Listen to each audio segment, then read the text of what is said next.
সিউড়ি বারুইপাড়া ষষ্ঠীতলা সবুজ সংঘ ক্লাবের পাশেই।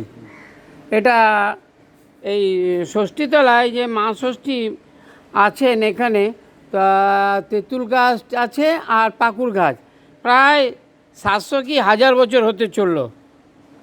তা খুবই জাগ্রত। এনার বাবা বলছেন, যে ভক্তর এসেছে ভক্তর বাবা বলছেন যে আমিও এইরকমই দেখছি, আমি যবে যে জন্ম নিয়েছি। তাহলে নিশ্চয়ই 1000 বছর হয়ে গেছে। ঠিক আছে, 1000 কি 1000 ওপর, যাই হোক 1-2 মাস 1000 ওপর। হ্যাঁ, খুব ভালো, আমাকে খুবই ভালো লাগছে। আর এই ক্লাবের ছাদের ওপরটা, ক্লাব বা মঠ বা মন্দির যেখানেই হোক, নোংরা আছে, দয়া করে এটা 24 ঘন্টার ভেতরে সাফ সুতরা না, ছাদ চটান ছেটে ছেটে পড়ে, তো অবশ্যই যেন পরিষ্কার পরিচ্ছন্নতা হয়ে যায়। দুর্গা মন্দির আছে, দুর্গা মন্দির, ঠিক আছে।